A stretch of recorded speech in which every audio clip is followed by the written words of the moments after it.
ඔන්න අදාරගෙන ආවා chicken meet balls කන්න කැමති අයට කොහොමද රසට මේක සැරට හදාගන්න කියලා. ඉතින් හරිම ලේසි, වැඩ නැහැ.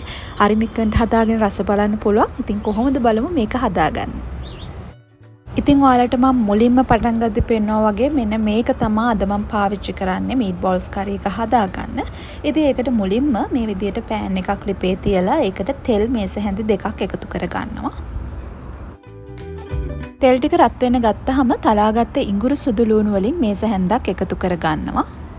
ඉඟුරු සුදු ලූණු ටික රන්වන් පාටට ඇවිල්ලා හොඳ සුවඳක් එනකොට හීනියට කපාගත්ත සාමාන්‍ය ප්‍රමාණයේ බීලූණු ගෙඩියක් එකතු කර ගන්නවා. ඒත් එක්කම අම්මිරිස් කරලකුත්. දැන් මම මේ තෙම්පරාදුවටම රම්පේ කරපිංචා වලින් සල්පයක් එකතු කරලා මේ විදිහට ආපහු තෙම්පරාදු කර ගන්නවා. ඊට පස්සේ මම මේ ටික ඔක්කොම මැදට කරගන්නවා. මොකද මම මේක වටේට මිරිස් කුඩු එකතු කරගන්නවා. එතකොට මේ කරේකට ලස්සන පාටක් අපිට හදාගන්න පුළුවන්. මිරිස් ටික එකතු කරලා චුට්ටක් පාට වෙනස් වෙනකල් මේ විදිහටම විනාඩියක් විතර තියාගන්න ඕන. එතකොට තමයි මේක ලස්සන පාටට එන්නේ. ඔන්න දැන් මිරිස් වල පාට ටිකක් වෙනස් වෙලා තියෙනවා. මේ වෙලාවේදී මම කුරුඳු පොතු කෑල්ලක් එකතු කරගන්නවා. ඒත් එක්කම සාමාන්‍ය ප්‍රමාණයේ තක්කාලි ගෙඩියක් මේ විදිහට ලොකු කෑලි කපලා එකතු කරගෙන මේ ටික හොඳින් කලවම් කරගන්නවා. තක්කාලි ටිකක් ටෙම්පරාදු වුණාට පස්සේ මම මේකට බැදපු 3-5 වලින් තේ හැඳි එකහමාරක් විතර එකතු කරගන්නවා. ඒත් එක්කම රස අණුව ලුණු එකතු කරගන්න පුළුවන් ඔයාලට.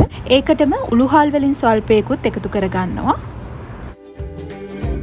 මතක ඇතුව මේ තෙම්පරාදුව කරන වෙලේ ලිපේ ගින්දර අඩුවෙන් තියාගන්න ඕන.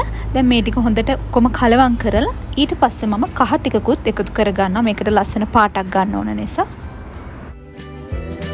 ඔන්න දැන් තෙම්පරාදුව හරි. මේ වෙලාවෙදි පුළුවන් අර මීට් බෝල්ස් ටික අපිට මේකට එකතු කරගන්න.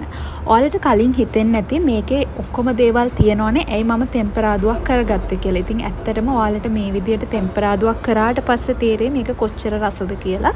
ඉතින් අරක එහෙම් පිටින්ම දාලා හදා ගන්නවට වැඩිය අපේ දේවලුත් එකතු කරලා හදද්දි මේක ඇත්තටම ගොඩක් රසයි. දැන් මම මේක මූඩියෙන් වහලා විනාඩි 2ක් උයාගත්තා. මේ තියෙන විනාඩි 2කට පස්සේ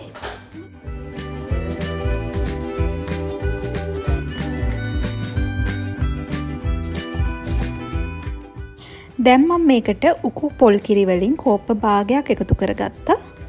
කිරි ටික කැට ගැහෙන්න නොදී විනාඩියක් විතර හැඳි ගාලා මේක වහලා විනාඩි 10ක් මද ගින්නේ උයා ගන්න. ඊට පස්සේ මේ විදිහට තමයි තියෙන්නේ.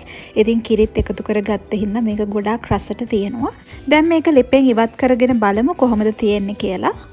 ඉතින් අද නම් මම මේක බත් එක්ක කන්න තමයි හදාගත්තේ. ඔයාලට පාන්, ඉදියාප්ප වගේ දේවල් එක්කත් මේක try කරලා බලන්න පුළුවන්. ඉතින් ඇත්තටම ගොඩක් රසයි මේක සැරට හදාගත්ත නිසා.